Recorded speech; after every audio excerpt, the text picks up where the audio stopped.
स्वतंत्रता दिवस की आप सभी को बहुत बहुत बधाइयाँ। आज शुरुआत करेंगे केईसी इंटरनेशनल के साथ में, जहां आप देखोगे कि शेयर काफी तगड़ा परफॉर्मेंस देते हुए भी नीचे की ओर ट्रेड करता हुआ आपको नजर आ रहा होगा।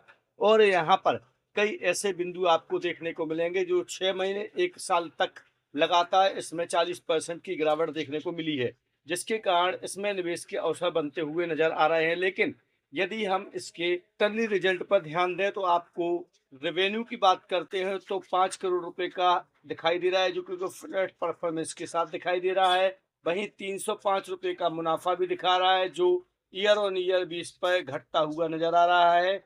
वहीं अगर हम बात करें क्वार्टरली बेसिस पर तो यह 6.1% भी डाउन होता हुआ नजर आया है। नेट प्रॉफिट की बात करें तो यह भी 41.7% ड्रॉप होता हुआ नजर आया है। और ईपीएस की बात करें तो वही 2.73% दिखाई दे रहा है। इस शेयर के लिए वैसे तो अच्छी न्यूज़ें हैं और काफी अच्छा परफॉर्मेंस भी देता है, लेकिन अभी फिलहाल यह डाउन पोजीशन में चल रहा है। तो आप चाहो तो इस शेयर के साथ जा सकते हो, सेफ है और काफी लंबे समय तक यह रह सकता है।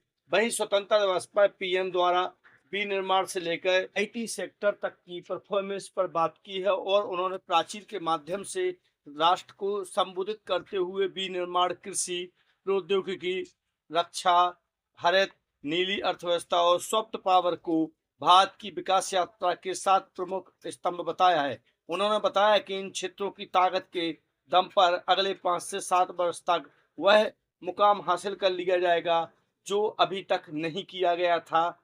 और इनके बावजूद भी आप देखोगे कि इस प्रकार से जुड़े हुए जो सेक्टर से शेयर हैं वो आपको भागते हुए दिखाई दे सकते हैं। वहीं देश की आर्थिक और रणनीतिक क्षमता को दिशा मिल सकती है।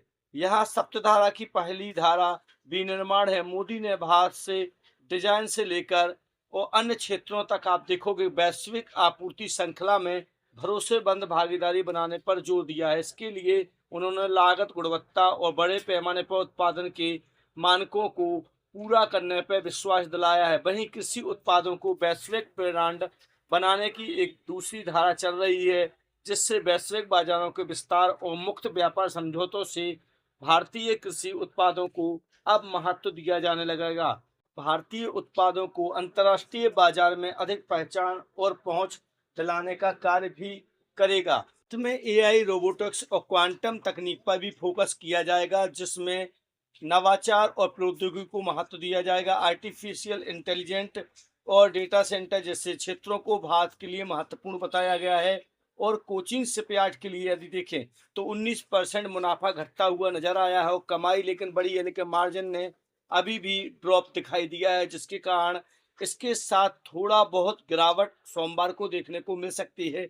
यदि नेट सालाना आधार पर कहें तो 19.4% घटता हुआ नजर आया है। और वित्त वर्ष की अगर बात करें तो 188 करोड़ रुपए का मुनाफा कमाया गया था। इसके वित्तीय परिचालन राजस्व की बात करें तो 2.3% बढ़कर दिखाया गया है, जो साल में 10,069 करोड़ रुपए था।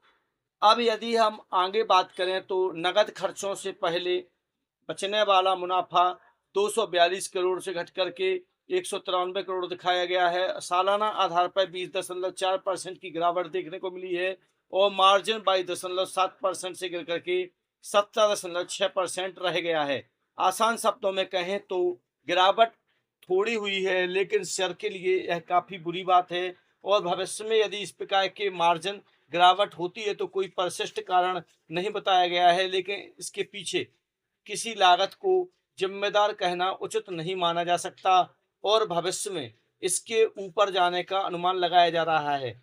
वहीं 1991 के सुधारों के बाद सेंसेक्स ने 85% का रिटर्न दिया है, जो बाजार के हिसाब से काफी अच्छा है।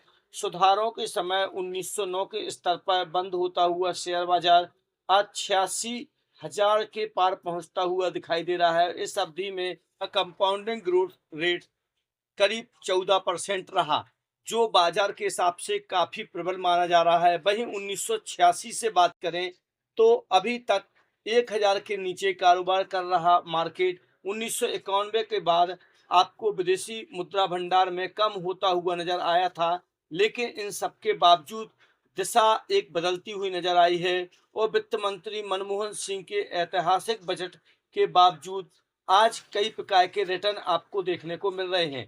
इसी प्रकार के अपडेट्स के लिए आप हमारे चैनल के साथ जुड़े रहिए।